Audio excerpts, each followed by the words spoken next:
a barefoot kid walked into the richest part of Manhattan carrying a broken chess set. "I'll give you $100 million if you beat me," the billionaire laughed. He had no idea he was betting against the wrong person, and that he was about to lose everything. The chess pieces exploded across the sidewalk like shattered dreams. Ethan Brooks, 11 years old and barefoot, watched his grandfather's hand-carved king roll into a puddle of dirty water near the Washington Square Park fountain. The queen split in two against the concrete edge. Pawns scattered like fallen soldiers across the pavement that had seen 1,000 games, 1,000 stories, but none quite like what was about to unfold. "Move it, kid!" The shout came from a man in a suit that probably cost more than Ethan's family paid in rent for 6 months. "You're blocking the walkway!" The man's briefcase had knocked the board clean out of Ethan's hands as he'd rushed past without looking, without caring, without even slowing down to see what he'd destroyed. To him, Ethan was invisible.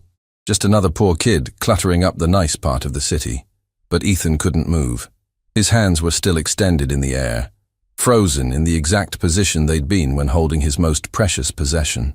The chess set his grandfather had spent 3 months carving before he died, before everything fell apart, before Ethan learned that the world didn't care about barefoot kids with broken dreams. The knight, his favorite piece, the one Grandpa George had taken 5 days to perfect because knights are special, Ethan. They jump over obstacles just like you're going to jump over every obstacle life throws at you, now had its head completely severed from its body. Tears came before Ethan could stop them, not because of the physical impact, not because his knees were scraped from falling, but because this chess set was the last thing his grandfather had touched before the heart attack took him 8 months ago.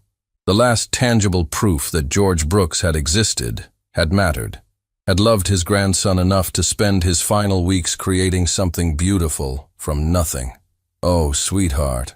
A woman's voice cut through the noise of the park. Mrs. Washington, who sold newspapers from a cart near the fountain, was kneeling beside him despite her 70 years and arthritic knees. "Let me help you, baby." "I'm sorry, Mrs. Washington," Ethan whispered, wiping tears with the back of his hand and leaving dirt streaks across his cheeks. "I was studying a chess puzzle in my notebook and didn't see him coming. I should have moved faster." "You got nothing to apologize for." Mrs. Washington's voice was firm despite her trembling hands as she helped gather the pieces. "That man in his fancy suit didn't even look where he was going, didn't even stop to see who he hurt." Ethan picked up the broken knight and pressed it against his chest. The wood was warm from the afternoon sun, and he could feel every imperfection where Grandpa's hands had worked. He remembered sitting on this exact bench 3 years ago, watching the old man carve, listening to him explain that each piece had its own personality. "The knight's different from all the others, little man," Grandpa George had said with those bright eyes that always sparkled when he talked about chess. "It moves in ways they can't understand, jumps right over their heads.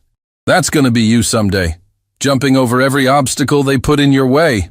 But now the knight was broken, and Ethan didn't know how to jump over this. "Come on, help me up." Mrs. Washington was breathing heavily, the effort of kneeling taking its toll. Ethan supported her arm, feeling the fragile bones beneath her worn jacket. When they were both seated on the bench that had witnessed thousands of games, Mrs.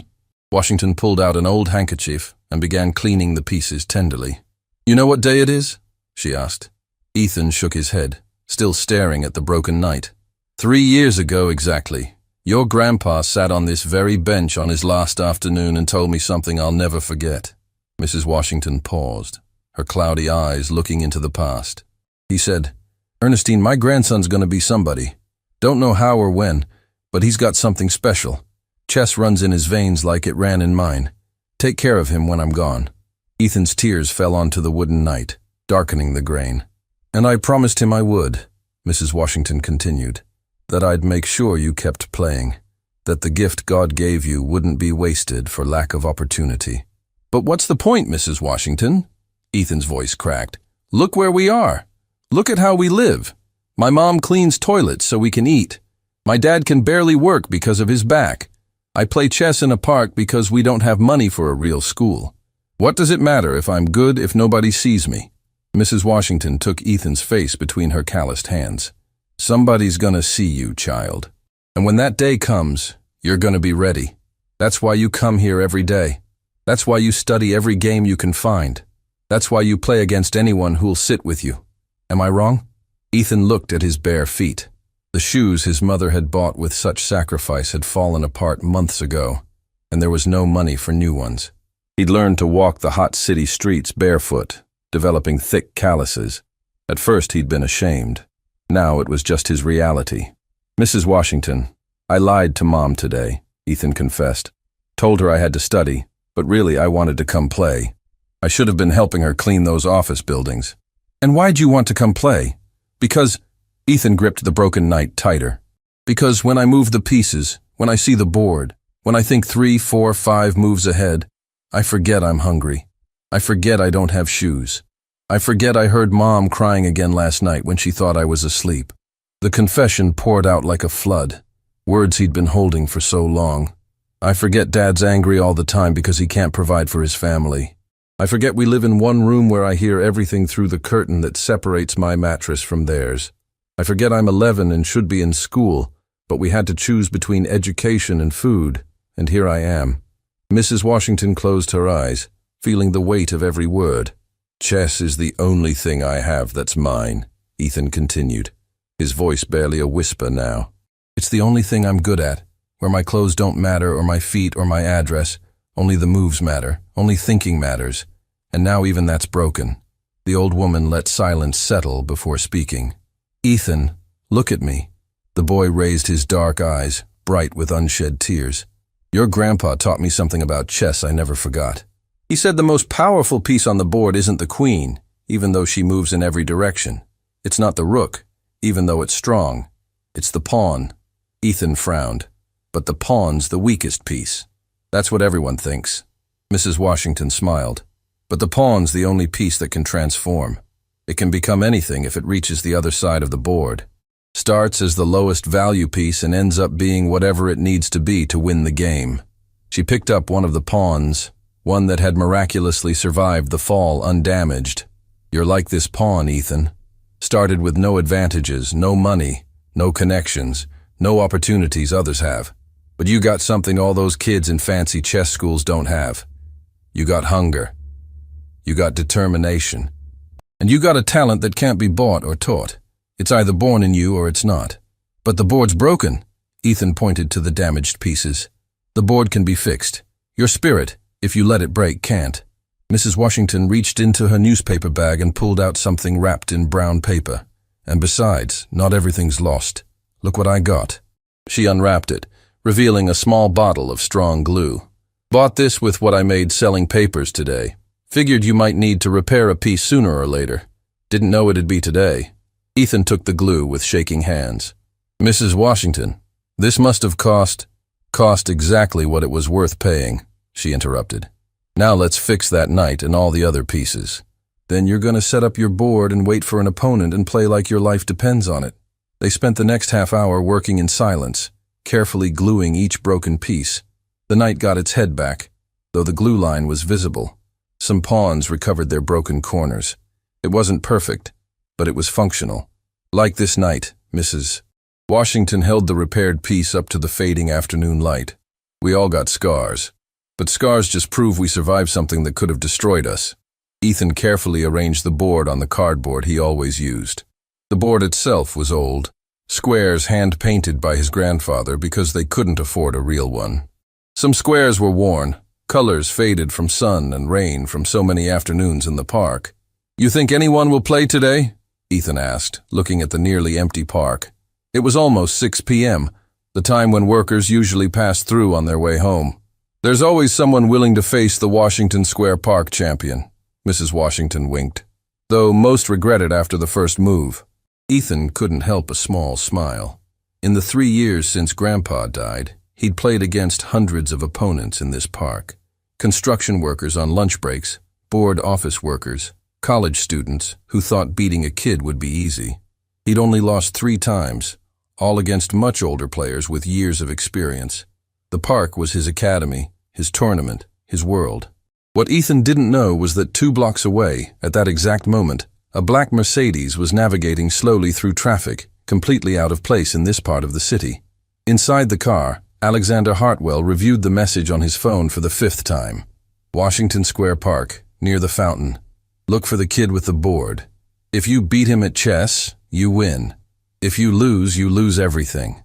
Master Crawford. Alexander had read the message dozens of times since receiving it that morning.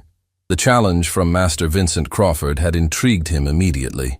$100 million in real estate on the line, all depending on a simple chess game against the city's best player. "You sure this is the right place, Catherine?" he asked his secretary, looking out the tinted window at the deteriorating streets. "Master Crawford was very specific, Mr. Hartwell," Catherine replied, checking her tablet. "Washington Square Park, near the fountain that doesn't work." Alexander frowned. He was one of the richest real estate developers in New York. His buildings transformed entire neighborhoods. His investments moved millions daily, and now he was being directed to a park in a neighborhood that probably hadn't seen investment in decades. "This has to be a joke," he muttered. "Crawford's playing with me." But the challenge had been clear. If Alexander could defeat the player Crawford had identified as the city's best, he'd win the rights to property valued at $100 million. Property Alexander had been trying to acquire for years for his most ambitious development. If he lost, well, Alexander didn't contemplate losing. He never did. "There's the park, sir," the driver indicated. The car stopped slowly. Alexander observed the scene through the polarized glass. A broken fountain filled with trash and dead leaves. Cracked concrete benches. Some old trees providing uneven shade. And there, by the third bench, a barefoot 11-year-old boy arranging chess pieces on a board that looked handmade. "That's him?" Alexander almost laughed. "The city's best player is a kid?" "Apparently." Catherine observed the scene with a neutral expression, though her eyes showed something like pity. Alexander stepped out of the car, followed by Catherine. His Italian designer shoes hit the broken pavement of the park. His $1,000 suit gleamed in the afternoon sun. His watch was worth more than everything within 3 blocks combined. Several people in the park turned to stare. It was impossible not to. He was like an alien landing in the middle of their daily reality. Ethan looked up from his board, and his eyes met Alexander's. For a second they just stared at each other. The barefoot boy in patched clothes and the impeccable millionaire. 2 completely different worlds sharing the same space. "Excuse me," Alexander approached, his voice carrying that tone he used when speaking to people he considered beneath him. "Do you play chess?"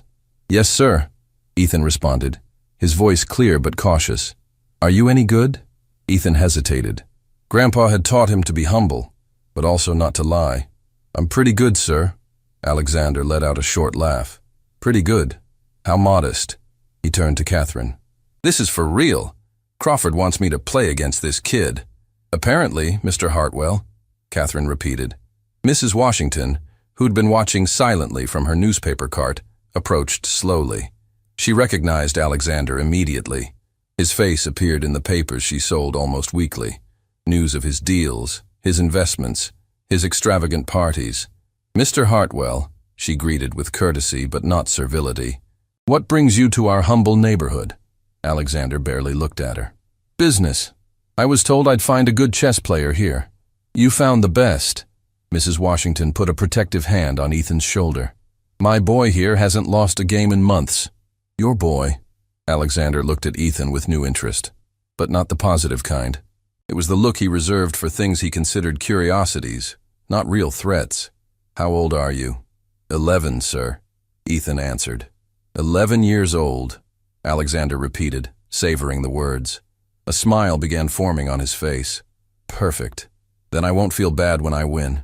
He sat on the bench across from Ethan without waiting for invitation, moving with the confidence of someone accustomed to the world accommodating him, not the other way around.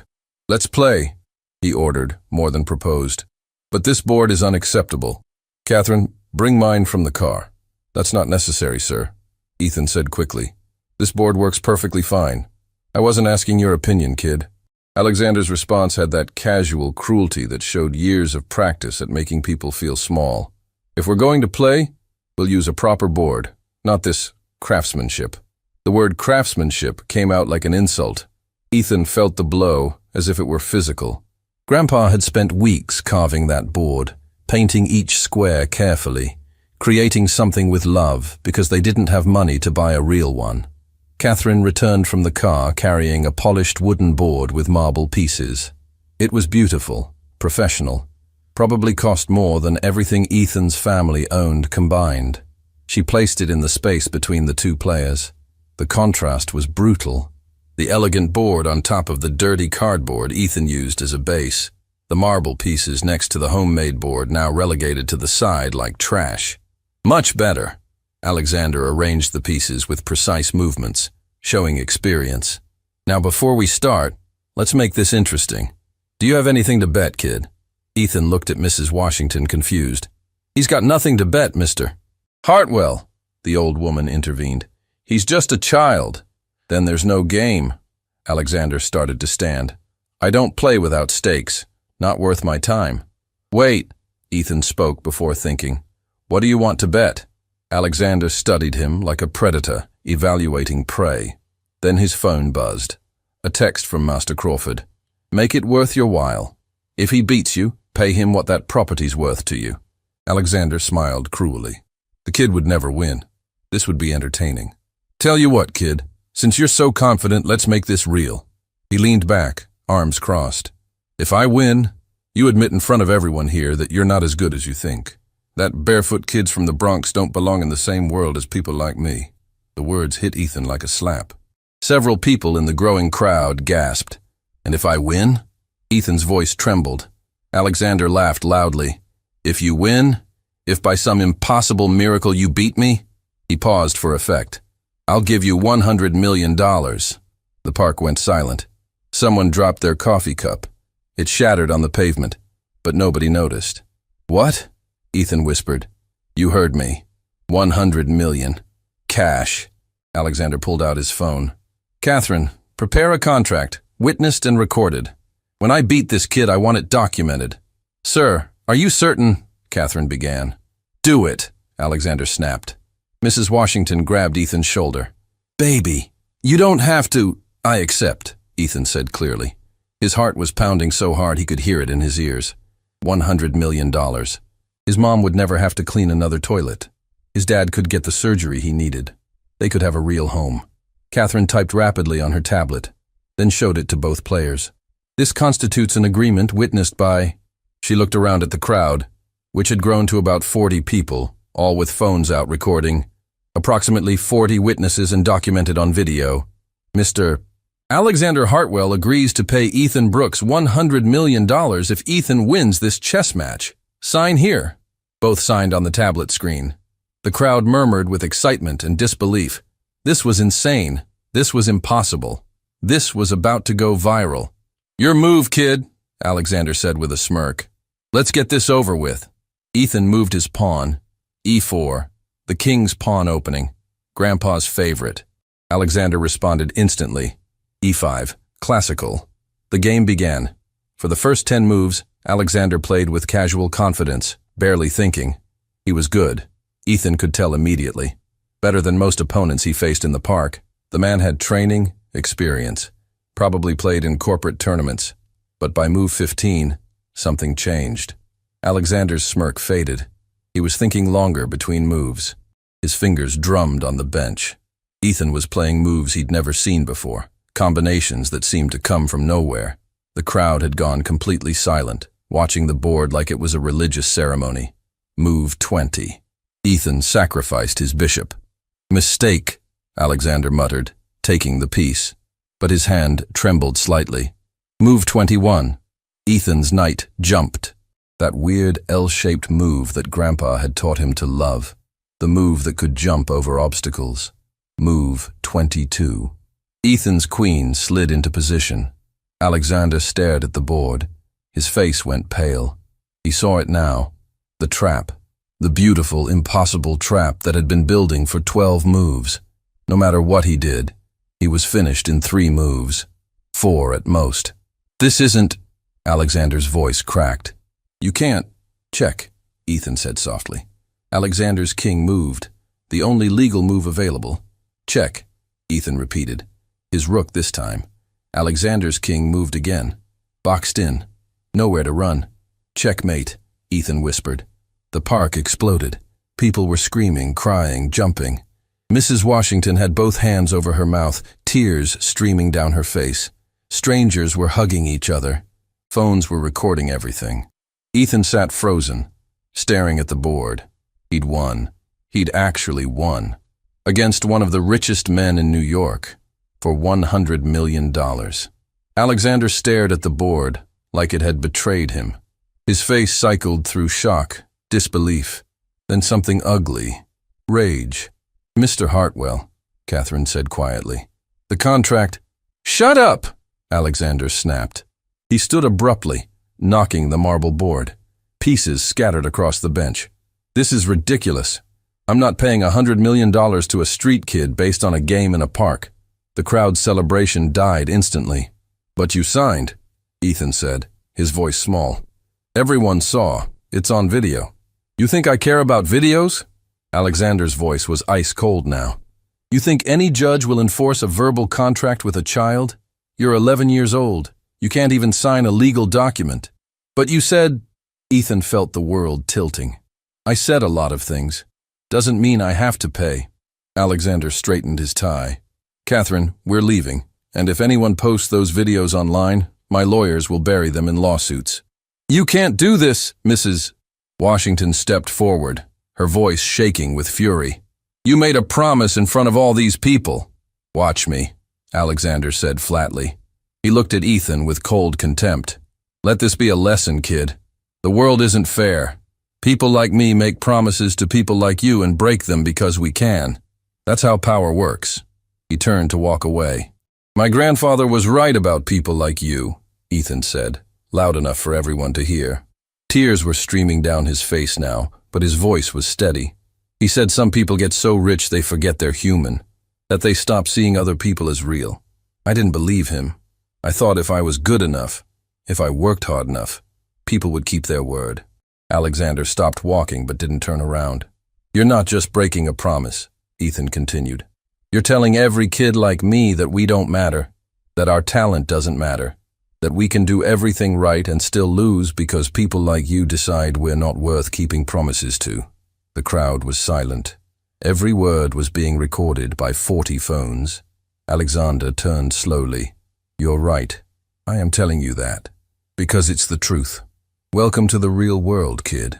He walked to his Mercedes without looking back.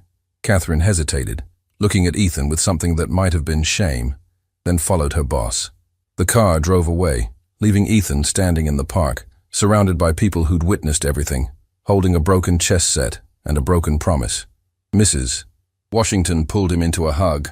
"Oh, baby, I'm so sorry. I'm so sorry." But Ethan couldn't cry anymore. He felt numb, empty. He'd done everything right, played perfectly, won fairly. And it hadn't mattered, because Alexander Hartwell had been right about one thing. The world wasn't fair. Someone in the crowd spoke up.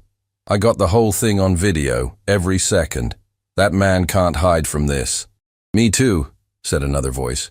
"I'm posting this right now," someone else said. "The whole city needs to see what he did." Within minutes, the videos were uploading, spreading, going viral. But Ethan didn't know that yet. All he knew was that he'd won the game and lost everything anyway. He picked up his grandfather's broken knight from where it had fallen and held it tight against his chest. "I'm sorry, Grandpa," he whispered. "I tried. I really tried." Mrs. Washington looked at the crowd, at the phones still recording, at the anger on people's faces. She didn't know it yet, but the war had just begun. Alexander Hartwell thought he could walk away from this. He was about to learn he was very, very wrong. The video hit 1 million views in 3 hours. Sarah Brooks was on her knees scrubbing the bathroom floor of a Wall Street law firm when her phone wouldn't stop buzzing. She ignored it at first. Her boss had made it clear that personal calls during work hours meant termination. But the buzzing continued. 10 messages, 20, 50. Finally, during her mandated 5-minute break, she checked. The first message was from a number she didn't recognize. "Is this Ethan Brooks' mother? You need to see this." Attached was a video link. Sarah's hands were shaking as she pressed play. The bucket of dirty mop water beside her forgotten. There was her son, her beautiful, brilliant boy, sitting at a chessboard in Washington Square Park, his bare feet dusty, his patched jeans torn at the knee.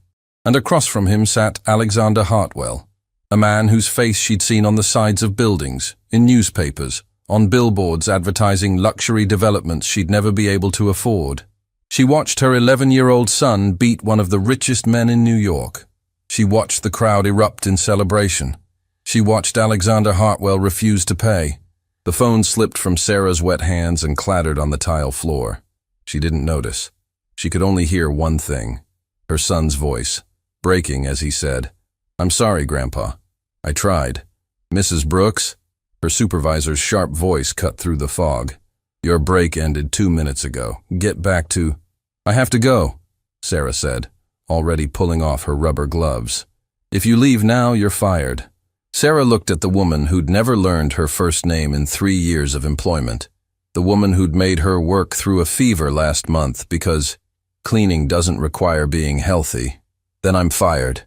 She ran. Across town, David Brooks was selling newspapers at a subway entrance, his back screaming with every bend. The surgery he needed cost more than the family could save in 5 years. So he stood there, 12 hours a day, calling out headlines to people who walked past like he was invisible. His phone rang. "Sarah." "David, where are you?" Her voice was frantic, breathless. 42nd Street Station." "What's wrong? Is Ethan—" "He's fine. David, you need to see this. Our son just beat Alexander Hartwell at chess for $100 million and Hartwell won't pay." David thought he'd misheard. "What?" "I'm sending you the video. Watch it. Then meet me at the park. Now." The video loaded on David's cracked phone screen. He watched it once, twice, 3 times. By the 3rd viewing, there were tears running down his face. His son, his brilliant, beautiful son, had done the impossible, and the world had broken its promise anyway. A businessman walking past stopped. "Hey, you're that kid's dad, aren't you? From the video?" David looked up, startled. "That's messed up what Hartwell did," the man continued. "I shared it with everyone I know. That guy's gonna pay for breaking his word." Before David could respond, the man walked away. But others were stopping now, pointing, whispering. Someone had recognized him. The video was everywhere. In the park, Ethan sat on the bench where he'd played thousands of games. Mrs. Washington had convinced him not to leave. "Baby, you stay right here. This isn't over." But Ethan felt hollowed out, numb. People kept approaching, strangers, some crying, some angry. All of them had seen the video. "You were robbed, kid. My daughter's your age. What he did to you made me sick. I'm a lawyer, pro bono. You call me." Business cards piled up on the bench beside him, offers of help from people whose faces he'd never seen before this afternoon. Then the news vans arrived, 3 of them, local stations, then a national network. A reporter approached, microphone extended, cameraman in tow. "Ethan Brooks? I'm Jennifer Chen from News 4. Can I ask you a few questions?" Ethan looked at Mrs. Washington, who nodded. "How do you feel right now?" Jennifer asked, her voice gentle. "Confused," Ethan said honestly. "I won fair. Everyone saw. I don't understand why winning doesn't matter. What would you say to Mr. Hartwell if he was here?" Ethan thought carefully. Grandpa had always said anger was like drinking poison and expecting the other person to die. "I'd ask him if his word means anything," Ethan said quietly. "Because my grandpa taught me that a person is only as good as their promises. And if promises don't mean anything when you're rich, then what's the point of being rich?" The question hung in the air. Simple, devastating, unanswerable. Jennifer's eyes were wet. She wasn't the only one. The cameraman was wiping his face. The interview went live. Within minutes, it was being shared across every platform. Sarah arrived at the park running, still wearing her cleaning uniform. She pushed through the crowd and grabbed Ethan, pulling him into a fierce hug. "Baby, are you okay? Are you hurt?" "I'm fine, Mom. Ethan's voice broke. "I won. I really won. And he's still—" "I know, sweetheart. I know." Sarah held him tighter. And finally, Ethan let himself cry. Not the silent tears from before. Real, sobbing.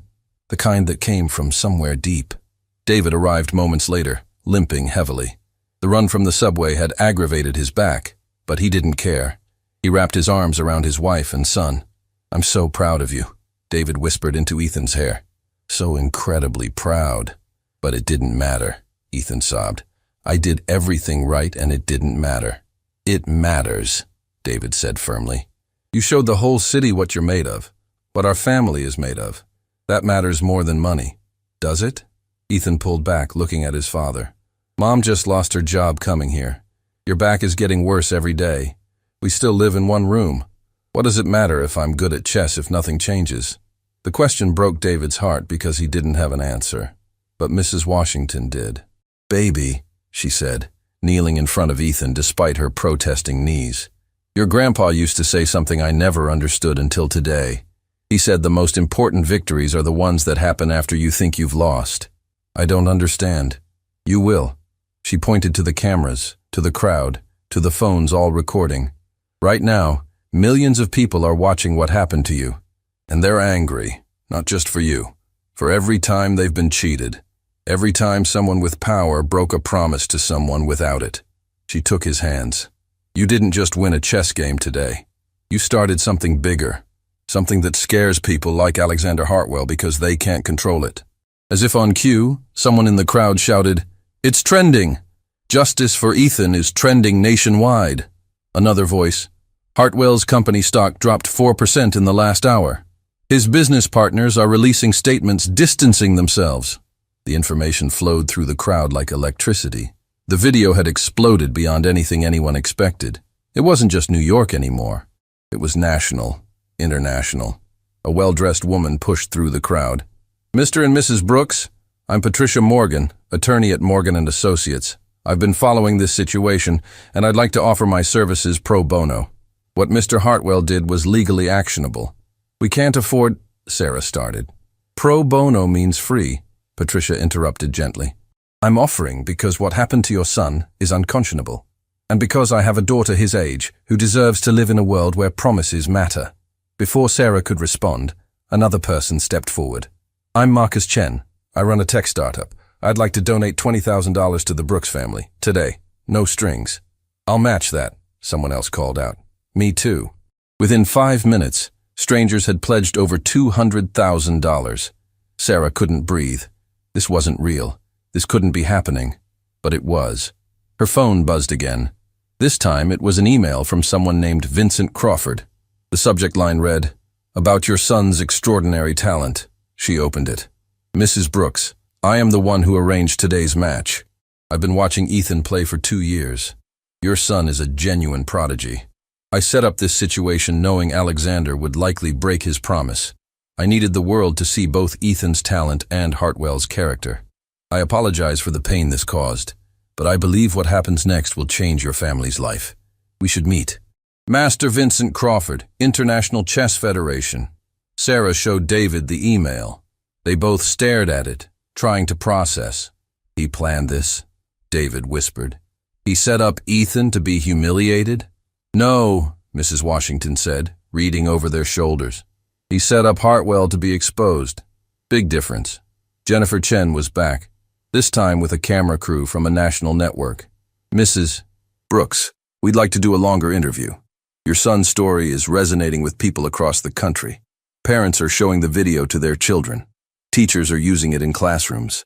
This is bigger than chess." Sarah looked at Ethan, who looked exhausted and overwhelmed. "Not today," she said firmly. "My son has been through enough. We need time to process this as a family." "Of course. But before you go," Jennifer handed Sarah a card. "When you're ready, please call. The world wants to hear Ethan's voice." As the sun set over Washington Square Park, the Brooks family sat together on the bench where everything had changed. The crowd had dispersed, but the cameras remained at a respectful distance. "What do we do now?" Ethan asked quietly. David pulled his son close. "We go home. We eat dinner. We figure out tomorrow when it comes. But what about Mr. Hartwell? What about the money?" Sarah smiled sadly. "Baby, I don't know if you'll ever see that $100 million. Rich men like him have ways of avoiding consequences. But you know what? We're going to be okay anyway." "How?" "Because the whole world saw what you can do. Because opportunities are coming that we never imagined. Because your talent isn't invisible anymore." She kissed his forehead. "And because sometimes the real victory isn't the prize you were promised, It's the doors that open when people finally see you. Ethan nodded, not entirely convinced, but too tired to argue. They walked home together through Manhattan streets where strangers now recognized them, through a city that had watched their son's heartbreak and decided it mattered. What they didn't know, what they couldn't know yet, was that at that exact moment, Alexander Hartwell was sitting in his penthouse, watching his world collapse on live television. His phone was exploding with angry calls from investors, partners, board members. His lawyers were telling him there was no legal way out. The video was airtight. The witnesses, too numerous. The public outrage, too intense. And for the first time in his life, Alexander Hartwell realized something terrifying. He'd won every battle in his life by having more money, more power, more connections than anyone else. But you can't buy your way out of being hated by everyone. The war Mrs. Washington predicted was just beginning, and Alexander Hartwell was about to learn what happened when the world decided you'd gone too far. Alexander Hartwell didn't sleep that night. He sat in his penthouse overlooking Central Park, watching the city lights blur through the floor-to-ceiling windows. His phone lay face down on the marble coffee table, silent now after hours of relentless calls he'd refused to answer. The bottle of scotch beside him was half empty. It hadn't helped, because every time he closed his eyes, he saw that kid's face. Ethan Brooks, 11 years old, barefoot, holding that broken chess piece like it was made of gold instead of wood, saying, "I'm sorry, Grandpa, I tried." Alexander poured another glass. His hands were shaking. His laptop was open on the couch, frozen on a news article. The headline made him sick. Billionaire breaks promise to struggling chess prodigy. The heartbreak heard round the world. Homeless. Alexander hadn't known that. In his mind, the kid was just poor. But homeless? He clicked to another tab. Twitter. The trending topics made him close his eyes. Justice for Ethan. Your Hartwell pays. Keep your word. Boycott. Hartwell 50 million tweets. In 12 hours. His company's official account had been bombarded with so many messages they'd had to disable comments. His personal Instagram, private, or so he'd thought, had somehow been found, and thousands of people were flooding it with photos of Ethan's face, the chessboard, screenshots of the contract Catherine had drawn up. "You should see what they're saying about you," Catherine's voice came from the doorway. She'd let herself in using the key he'd given her for emergencies. This qualified. "I don't want to know," Alexander said without turning. "Too bad." Catherine walked to the couch and sat down uninvited. "Your board of directors called an emergency meeting for tomorrow morning. 3 of your major investors have pulled out. The city council is reviewing every permit you have for ongoing construction projects, and—" She paused. "Your mother called." That made Alexander turn. "My mother? She's in Florida. Saw the video. She said, and I quote, 'Tell my son I didn't raise him to be a liar and a bully.'" Then she hung up. The words hit harder than any business loss. His mother, Elena Hartwell, who'd worked as a seamstress for 30 years to put him through school, who'd taught him that a handshake meant something, that your word was your bond. When had he forgotten that? "There's more," Catherine continued. "Master Crawford released a statement. He admitted he orchestrated the whole thing. Said he's been watching Ethan for 2 years, knew he was a prodigy, and set up the match specifically to expose you." "Expose me?" Alexander's voice was hollow. His exact words were, "Alexander Hartwell needed to be reminded that wealth without integrity is just expensive emptiness. I apologize to young Ethan for using him as the instrument of that lesson, but I don't apologize for the lesson itself." Alexander laughed bitterly. "So this was a setup from the beginning. Does that make you feel better?" Catherine asked. "That you were manipulated into showing the world who you really are?" "Who I really am," Alexander repeated. He looked at his reflection in the dark window. Designer suit even at midnight. Watch worth $60,000. Apartment worth $12 million. And somehow, the poorest kid in New York had more dignity than he did. "There's something else you should know," Catherine said quietly. "The video of Ethan's mother arriving at the park is going viral now too. She's still wearing her cleaning uniform. People found out she got fired for leaving work to check on her son. Great. So now I'm responsible for her unemployment too." "You're not responsible for that," Catherine corrected. "But you are responsible for breaking your promise to her son. And the internet has decided that makes you a villain." Alexander stood abruptly, walking to the window. Down below, Central Park was dark, except for the scattered streetlights. Somewhere in this city, that kid was probably sleeping on a mattress on the floor, in a single room he shared with his parents. And Alexander was standing in a penthouse that cost more per month than most people made in a year. "What do I do?" he asked. The question surprised him as much as Catherine. "You already know what you have to do. I can't just hand $100 million to an 11-year-old. "Why not?" Catherine challenged. "You were willing to risk it when you thought you'd win. That was different. I didn't think I'd actually lose. So you only keep promises when losing is impossible." Catherine stood, gathering her things. "I've worked for you for 8 years, Alexander. I've watched you build an empire. I've admired your business sense, your strategy, your vision. But tonight, I'm ashamed to work for you." The words stung more than they should have. "If you don't fix this," Catherine continued, "you're not the man I thought you were. And I can't work for someone I don't respect." She walked to the door, then paused. "By the way, the Brooks family received over $400,000 in donations tonight, from strangers. People who saw what happened and decided to do what you wouldn't, keep a promise to a child who deserved better." After Catherine left, Alexander sat in the dark for a long time. $400,000. From strangers. He'd spent more than that on his car. His phone buzzed. Against his better judgment, he looked. An email from his lawyer. "Alexander, we need to talk urgently. The agreement Catherine created puts you at serious legal risk. With multiple witnesses and video documentation, your position is extremely weak. If the Brooks family sues, and they now have pro bono representation, you're likely to lose, and the court costs, legal fees, and reputational damage could far exceed the $100 million. My advice? Settle immediately, show remorse, and rebuild trust, or prepare for catastrophic fallout." Alexander deleted the email. Then he pulled it back from trash and read it again. Lose everything. Was that even possible? He'd built this empire from nothing. Well, not nothing. His mother's sacrifices. His father's life insurance after he died from a construction accident.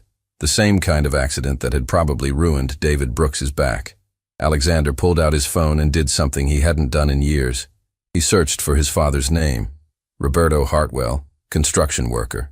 Died age 38 when safety equipment failed on a midtown high-rise project. The company had settled with his widow for barely enough to cover funeral costs. Alexander had been 12, the same age as Ethan would be in a few months. He'd sworn then that he'd never be powerless like his father, never be the person who got crushed by the system. He'd become the system instead, but somewhere along the way, he'd become the person who crushed others. His phone rang. Unknown number. He almost didn't answer. "Mr. Hartwell?" A man's voice, older, cultured. "This is Master Vincent Crawford. I believe we need to talk." "You've got some nerve calling me," Alexander said. "You set me up." "I gave you an opportunity," Crawford corrected. "What you did with it was entirely your choice. I expected you to refuse the bet, actually. Walk away. But you made it bigger. $100 million. That was your ego, not mine. What do you want?" "To offer you something you don't deserve but desperately need. A chance at redemption." Alexander almost hung up. "I'm listening. Tomorrow at noon there's going to be a press conference. The Brooks family, their lawyers, several advocacy groups. They're going to announce their intention to sue you for the full $100 million plus damages." "I know. My lawyers already told me." "What your lawyers didn't tell you," Crawford continued, "is that if you show up at that press conference, publicly apologize, and announce you're honoring the contract, the lawsuit disappears. More importantly, you get the opportunity to explain why you initially refused." "Why would I want to explain that?" "Because right now the narrative is that you're a heartless billionaire who crushes poor children for sport. If you tell your story, your real story about your father, about how you built your empire, about how you lost your way, people might understand. They might even forgive." "I don't need forgiveness from strangers." "No," Crawford agreed, "but you need it from yourself. And you definitely need it from that boy." Alexander was quiet for a long moment. "Why do you care what happens to me?" "I don't, particularly," Crawford said honestly. "But I care what happens to Ethan.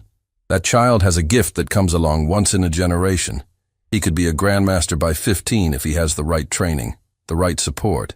But right now, he's crushed. He won the game, but feels like he lost everything. He needs to see that doing the right thing matters. That integrity wins eventually. So I'm supposed to be his object lesson in redemption. You're supposed to be a man who keeps his word, Crawford said. Everything else is just details. After Crawford hung up, Alexander sat with the phone in his hand for a long time. Tomorrow at noon. He could show up, apologize, pay the money, become the story of the reformed billionaire who learned humility from a poor child. Or he could fight it in court, drag it out for years, maybe win on some technicality his lawyers would find. He pulled up the video again, the one that had been viewed 50 million times now. This time he didn't watch himself. He watched Ethan. The way the boy's hands trembled when he made his moves, the careful precision with which he handled the pieces, the moment of pure joy when he won. 3 seconds of happiness before Alexander crushed it with his refusal to pay. And then that speech, that devastating simple question. If promises don't mean anything when you're rich, then what's the point of being rich? Alexander had spent 20 years answering that question, with more money, bigger buildings, greater power. But sitting alone in his penthouse at 3 a.m, watching a video of himself destroying a child's dreams, he realized he'd been answering it wrong the whole time. His mother had been right. The internet had been right. Catherine had been right. He'd become exactly the kind of person he'd hated when he was 12 years old and powerless. Alexander opened his laptop and began typing an email to his assistant. Prepare a bank-certified check for $100 million, payable to Ethan Brooks. Have it ready by 11 tomorrow morning. Also, clear my schedule for the afternoon. I have a press conference to attend. He hit send before he could change his mind. Then he pulled out a piece of paper and began writing something he hadn't written in years, an apology that actually meant something. But even as he wrote, a small voice in the back of his mind whispered the question he couldn't answer. Was he doing this because it was right, or because he'd been caught? Did the reason even matter? Across the city, in a small room in the Bronx, Ethan lay awake on his mattress, listening to his parents whisper on the other side of the curtain. $400,000, his mother was saying. David, do you understand? Complete strangers gave us $400,000. I know. His father's voice was thick with emotion. People we'll never meet saw what happened and decided to help. We can move, get a real apartment. You can have your surgery. Ethan can go to a real school. A pause. Then David spoke again. But it's not the same, is it? It's not what he won. It's not what he was promised. No, Sarah agreed softly. It's not. Ethan closed his eyes, pretending to sleep, even though he'd heard every word. His mother was right. The money from strangers was kind. It was generous. It was more than they'd ever hoped for. But it wasn't the same as Alexander Hartwell keeping his word. Because Ethan hadn't beaten strangers at chess. He'd beaten one of the richest men in New York, and that man had looked him in the eye and said, "Promises don't matter when you have power." If that was true, then what was the point of being good, of working hard, of believing that talent and effort and integrity meant something? Ethan touched the broken knight he kept beside his pillow. Grandpa's voice echoed in his memory. The pawn becomes whatever it needs to become to win. But what did winning even mean if the other person could just change the rules? Tomorrow would bring answers. Tomorrow, the press conference. Tomorrow, the world watching. Tomorrow, Alexander Hartwell would have to decide what kind of man he wanted to be. And Ethan Brooks would learn whether the world his grandfather believed in, the one where promises mattered and hard work was rewarded and doing the right thing meant something, whether that world actually existed, or if it had just been a beautiful lie to help a poor kid sleep at night. The press conference was scheduled for noon, but by 11:30, over 200 people had packed into the community center in the Bronx. News cameras lined the back wall.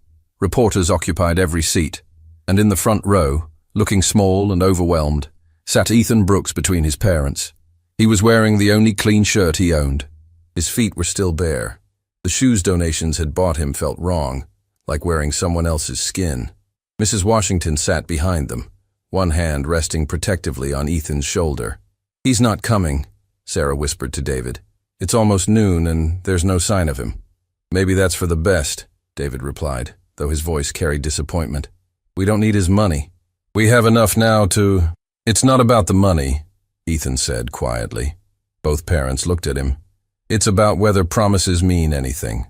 Before anyone could respond, a murmur rippled through the crowd. Alexander Hartwell had entered through the side door.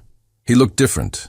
No designer suit today, just dark slacks and a white button-down shirt. No expensive watch. His hair wasn't perfectly styled. He looked like a man who hadn't slept, who'd spent the night wrestling with demons and wasn't sure he'd won. Catherine walked beside him, carrying a leather folder. The room fell absolutely silent as Alexander made his way to the front. Every camera focused on him. Every phone started recording. He stopped 3 feet from where Ethan sat. For a long moment, they just looked at each other. The billionaire and the barefoot kid. The man who'd broken his word and the boy who'd believed promises mattered. "Ethan," Alexander said finally. His voice cracked slightly. "I owe you an apology." He knelt down, bringing himself to eye level with the boy. The cameras captured every second. "2 nights ago, I made you a promise. In front of witnesses, on camera, in writing. And when you won, when you beat me fairly, brilliantly, I broke that promise." Alexander paused, collecting himself. "I told myself it was because you were just a kid, that the bet wasn't legally binding, that I didn't really have to pay." The room was so quiet you could hear people breathing. "But the truth is simpler and uglier than that," Alexander continued. "I broke my promise because I could. Because I've spent 20 years believing that power means never having to face consequences. That wealth puts you above keeping your word to people who can't fight back." He pulled an envelope from his pocket. A simple white envelope that somehow looked heavy. "My father died when I was 12, Alexander said. "Construction accident. Safety equipment failure. The company paid my mother barely enough to bury him. I swore then I'd never be powerless like he was." His voice dropped. "But somewhere along the way, I became the person who makes other people powerless. I became exactly what I hated." Sarah's hand found David's. They were both crying silently. "Ethan, you asked me a question that I haven't been able to stop thinking about." "You asked, if promises don't mean anything when you're rich, what's the point of being rich?" Alexander smiled sadly. "I didn't have an answer then. I'm not sure I have a good one now. But I know what the answer isn't. The point of wealth isn't to escape being human. It's not to stop having to keep your word." He opened the envelope and pulled out a certified check. $100 million. The number was so large it seemed unreal. People gasped. Cameras zoomed in. "This is yours," Alexander said, extending it toward Ethan. "You won it fair and square. But more than that," his voice broke completely now, "you taught me something I'd forgotten. That dignity has nothing to do with bank accounts. That an 11-year-old kid with broken chess pieces has more integrity than I've shown in a decade." Ethan stared at the check. His hands didn't move to take it. "Why?" he asked simply. "Why now? Because everyone's watching? Because you'll lose more if you don't pay?" The question was devastating in its honesty. Alexander closed his eyes briefly. "Honestly, both those things are true. Yes, I'm paying because the world is watching. Yes, I'm paying because my lawyers said I'd lose everything if I didn't." He opened his eyes, looking directly at Ethan. "But I'm also paying because last night, at 3 in the morning, I watched the video of our game 50 times, and I finally saw what everyone else saw. A brilliant kid who deserved better than what I gave him." He set the check on the table in front of Ethan. "I can't undo what I said. I can't take back walking away from you. All I can do is keep the promise I should have kept 2 days ago, and hope that maybe, someday, you'll believe that people can change." Ethan looked at his parents. Sarah nodded, tears streaming. David squeezed his son's hand. Slowly, Ethan reached out and took the check. The room erupted in applause. People were standing, cheering, crying, but Ethan barely heard it. He was looking at the number. $100 million. More money than he'd ever imagined existing in one place. "Mr. Hartwell," Ethan said, loud enough to cut through the noise. The room quieted instantly. "Can I ask you something?" "Anything." "Will you teach me?" Alexander blinked. "Teach you what?" "Chess," Ethan said. "You're good. Really good. I won, but it was close. And Grandpa always said you learn more from opponents who push you." He paused. "I don't have a grandpa anymore. But maybe you need to remember why you love chess. before you used it to hurt people. The offer hung in the air like something precious and fragile. Alexander's eyes filled with tears. I would be honored. He extended his hand. Ethan shook it. And in that moment, with cameras recording and the world watching, something shifted. Not just for them, but for everyone witnessing it. Because they'd all seen the broken promise. They'd all felt the injustice. But now, they were seeing something rarer. A powerful person admitting they were wrong. A child offering forgiveness he didn't have to give. A second chance being earned, not demanded. There's one more thing, Alexander said, addressing the room now. The $400,000 that strangers donated to the Brooks family? I'm matching it. $800,000 total, going into a foundation for children like Ethan, kids with extraordinary talent who need support. He looked at Master Crawford, who'd been standing quietly in the corner. Master Crawford will run it. Catherine will manage it. And every dollar will go to making sure no other brilliant kid has to play chess in a park with broken pieces because the world didn't see them. Mrs. Washington stood up, applauding. Then everyone was standing again, but this time it felt different. Not celebratory. Sacred. As the press conference ended and people began filing out, Ethan stayed seated, staring at the check in his hands. Baby? Sarah knelt beside him. You okay? Mom, is this real? Did this actually happen? David joined them, wrapping both his wife and son in his arms. It's real, buddy. You did it. You won. We all won, Ethan corrected, looking around at the crowd that had supported them. The strangers who'd donated, Mrs. Washington who'd believed, Master Crawford who'd planned, and even Alexander Hartwell, who'd finally done the right thing. Later, as they left the community center, reporters shouting questions, Ethan felt something he hadn't felt in the 2 days since the game. Hope. Not because of the money, though that would change everything, but because the world he'd stopped believing in, the one where promises mattered and doing right eventually won, that world had proven itself real, imperfect, delayed, requiring public pressure and viral videos and lawyers and strangers donating, but real. As they walked home through the Bronx streets, Ethan pulled the broken knight from his pocket, the one with the visible glue line. What are you going to do with the chess set now? Sarah asked. Ethan smiled. Keep it. The broken pieces are my favorite part. They remind me that things can break and still be valuable, that scars don't mean you're worthless.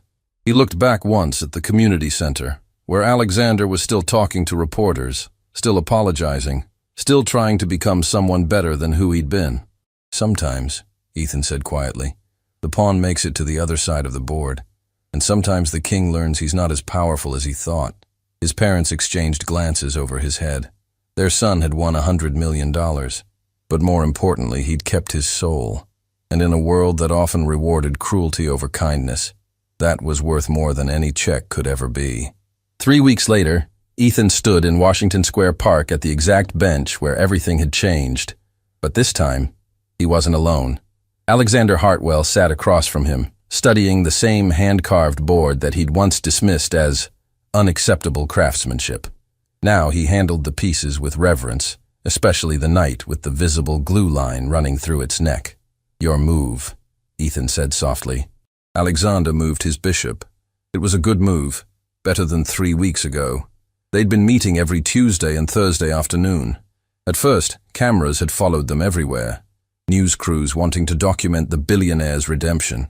But Alexander had refused all interviews. This isn't a photo op, he'd told them. This is a debt I'm paying. Eventually the cameras left. Now it was just 2 people playing chess. Teacher and student, though neither was entirely sure who was teaching whom. Check, Ethan announced, his rook sliding into position. Alexander smiled. I walked right into that, didn't I? You were thinking 2 moves ahead. You need to think 5, like your grandfather taught you. Yeah, Ethan touched the broken knight, like Grandpa taught me. Mrs. Washington approached with 2 bottles of water. She'd officially retired from selling newspapers last week. The foundation Alexander created had hired her as its community outreach director. How's the game going? He's destroying me, Alexander admitted. Again. Good, Mrs. Washington said with satisfaction. Keeps you humble. Across the park, construction crews were building something new. A permanent chess pavilion, funded by Alexander's foundation. 20 marble tables with built-in boards. Free lessons every afternoon. Already 40 kids had enrolled. Sarah and David arrived, holding hands. David walked without limping now. The back surgery 2 weeks ago had been successful. Sarah was wearing professional clothes, studying for her GED. She'd decided she wanted to be a social worker, helping other families navigate the systems that had nearly crushed hers. "Ready to go, sweetheart?" Sarah called. "5 more minutes, Mom." She smiled. They'd heard that phrase a lot lately. 5 more minutes had become Ethan's favorite request. 5 more minutes playing chess, 5 more minutes at his new school, 5 more minutes doing homework in their new apartment with actual separate bedrooms. "Checkmate," Ethan said gently. Alexander studied the board, then laughed. "I never saw it coming." "You will eventually." Ethan started putting the pieces away carefully. Grandpa used to say the best players see the whole board, not just their pieces. Your grandfather was a wise man. He was. Ethan paused. He would have liked you. The you you're becoming, I mean. The words hit Alexander harder than any checkmate ever could. As they stood to leave, a young girl approached shyly, maybe 9 years old, wearing shoes that didn't quite fit. "Excuse me, are you Ethan Brooks?" "Yeah," Ethan said, kneeling to her level, something he'd learned from watching Alexander's apology. "What's your name?" "Rosa. I saw you on TV. You beat a billionaire at chess even though you didn't have fancy pieces or anything." "I did. My teacher says I'm good at math, but we can't afford a tutor." Rosa's voice dropped to a whisper. "Does that mean I can't be good at it anyway?" Ethan felt his heart break and heal simultaneously. He pulled out one of the foundation's application cards that he now carried everywhere. "This is for kids exactly like you," he said, handing it to her. "Kids who are brilliant but need help. You fill this out, and we'll make sure you get a tutor. Promise." Rosa's eyes went wide. "Really? Really? And you know what? Being poor doesn't make you less smart. It just means the world hasn't seen you yet. But once they do," Ethan smiled, "once they do, nothing can stop you." After Rosa ran off clutching the card, Alexander put his hand on Ethan's shoulder. "You're doing what I should have been doing for 20 years. You're doing it now," Ethan said simply. "That counts." They walked together through the park where a barefoot kid had once played with broken pieces, hoping someone would see him. Where a billionaire had learned that wealth without integrity was just expensive emptiness. Where a promise had been broken and then, against all odds, kept. The chess pavilion's sign was being installed. The George Brooks Memorial Chess Center. Mrs. Washington wiped her eyes. "He'd be so proud." "He's watching," Ethan said with certainty. "And he's smiling." As the sun set over Manhattan, Ethan picked up his grandfather's chess set, broken pieces and all, and headed home. Not to a single room where 3 people shared one mattress, but to an apartment with windows that opened, heat that worked, and a future that finally felt possible. The pawn had reached the other side of the board, and in transforming, had transformed everyone around him. Because sometimes the smallest pieces make the biggest difference. Sometimes keeping a promise changes the world. And sometimes, just sometimes, doing the right thing matters more than being right.